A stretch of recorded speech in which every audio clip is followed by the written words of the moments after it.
father and stepdad taught me how to be a man.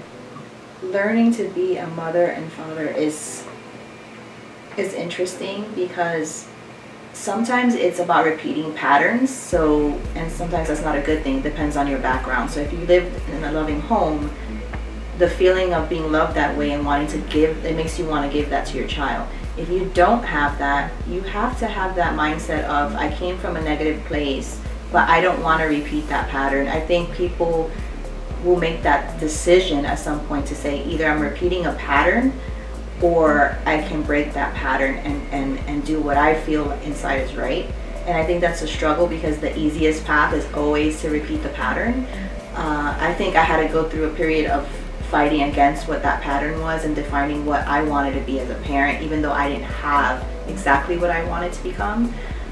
It's important to know what you want by observing others. It doesn't necessarily have to be your own parent, because not everyone has the luxury of having like a great father or a great mom. And so you have to, sometimes it comes from knowing what you don't want, I feel. Looking at negative situations and saying, I don't want that, and deciding to make a change for the positive change. I think I am, in terms of being a good man or a good father, I think it was self-taught, only because the example I had to go off of was my dad, and I don't believe he was a great father. So I kind of have to look at other people's parents that are good to their kids, or examples on TV, actors portraying good fathers, as examples for me to go off of. But for me to be self-taught, it has to be a daily choice to do right thing. Every day I have a choice to make, to be a good father or to be a good man, and I believe that is self-taught.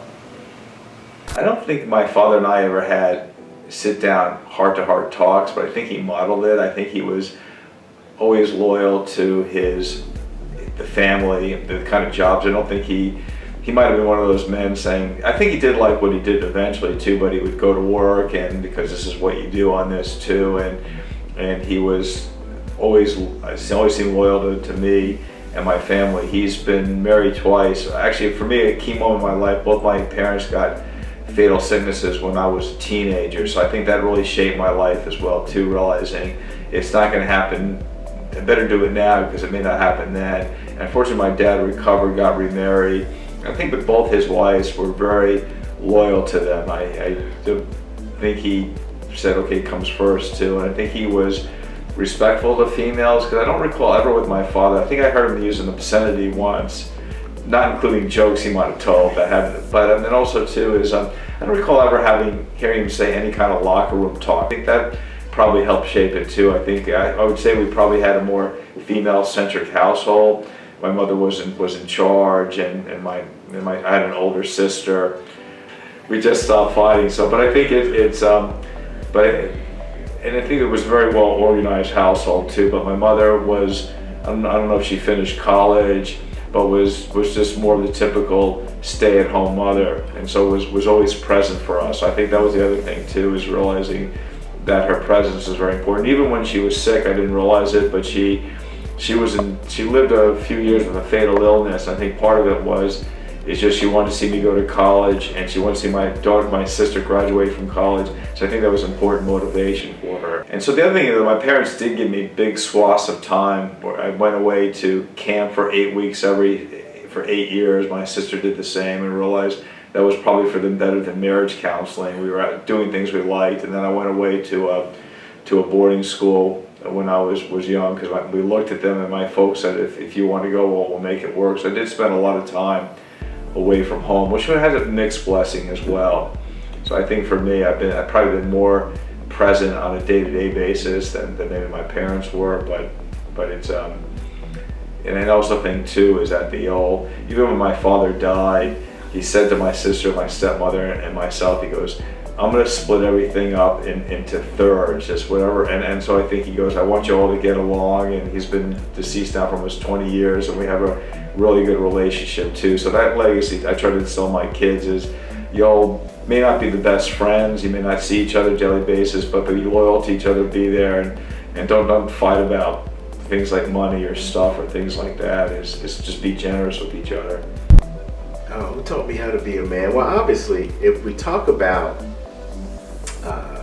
the examples, I mean, things that you do that you don't know you do, it would have to be my father. Watching him, and with me, which is interesting because not just my father, but my mother also had to teach me how to be a gentleman and a man. She was a home economics teacher, so she understood that when you walk down the street, you walk on the side where the traffic is, and if I didn't remember that, I got hit in the back of the head. So even to this day, I do that. But my dad was in the service, so he was overseas a lot. My mother opted not to have us travel. So we were in Savannah, and that's where we moved when I was 6. And she basically built a home for us with the understanding that when my father would retire, we would have a place, a community, and we would grow up with the same people. So we weren't bouncing around.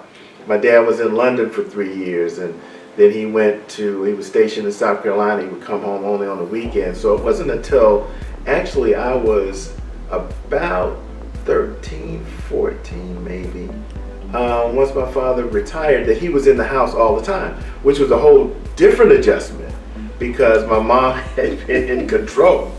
But my mom understood the importance of my understanding what manhood was and how to treat people and how, like I said, my manners and being a gentleman and those kinds of things. So when my dad came, it was kind of a different vibe in the house for first maybe 3-4 months.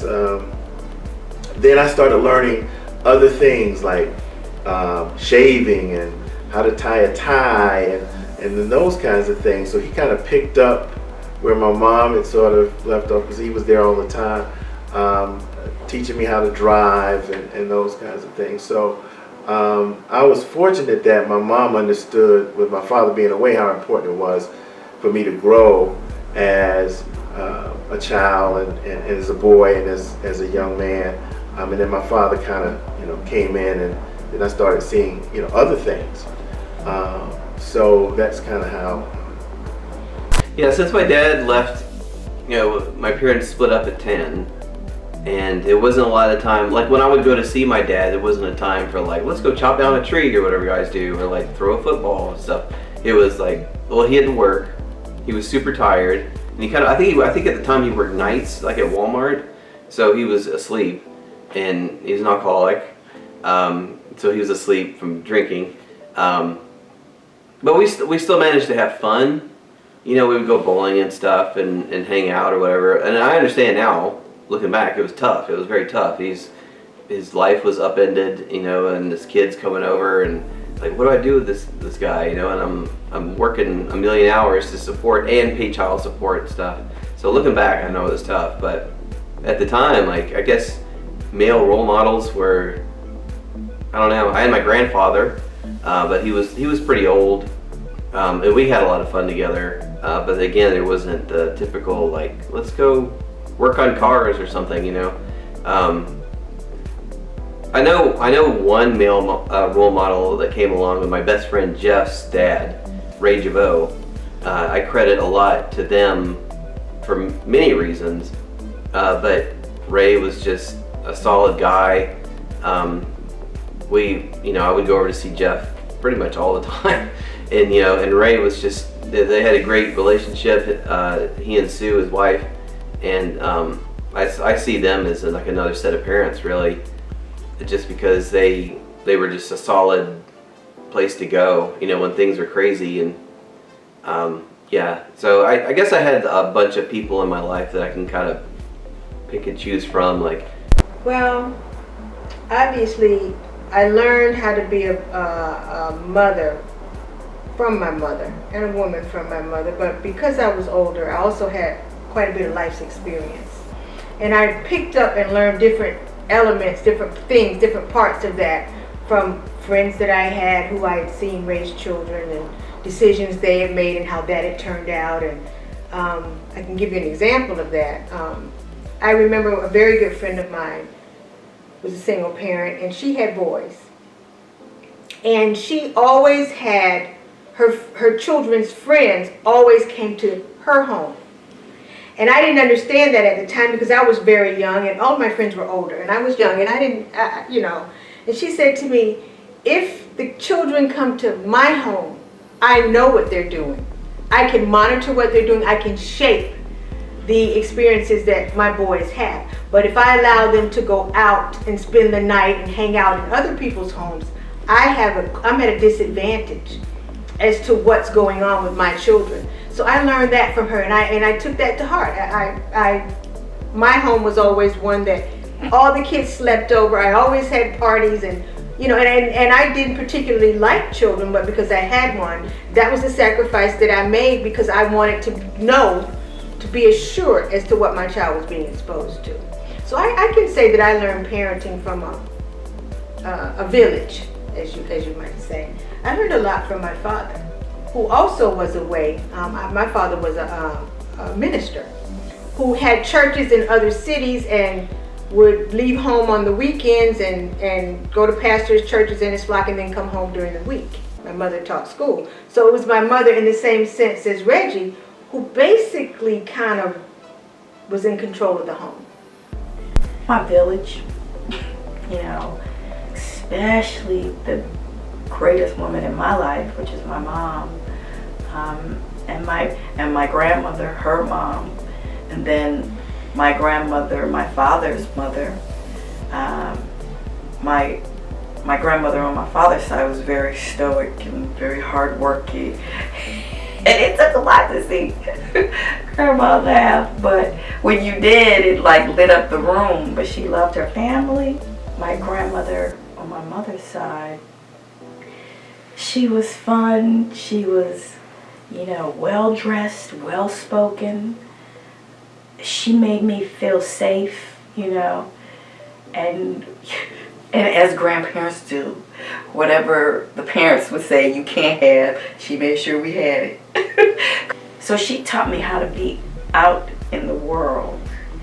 Now my mom, she taught me how to be a mother, but still be a human being, be a person, and to treat your children not as an extension of you and tell them what to do, but treat them as little human beings who have their own thoughts and wishes, and you respect them and you make sure that they respect you. And she taught me how to go for my dream. Even though you're a mom, you still are a woman, and you have to show your children that there are things that you would like to do quite apart from your family. Whatever, it's not just me, making sure that they go back and forth to school and have dinner and all that. And I tell them, I was like, you know what? You can hurt my feelings because I got that from my mother. And I think parents need to tell their kids that more, that I'm human and you can hurt my feelings. Just know I'm the one saying yes and no, but that's not cool. So my mother was very instrumental in showing me how to be a cool person first, and then being a mom.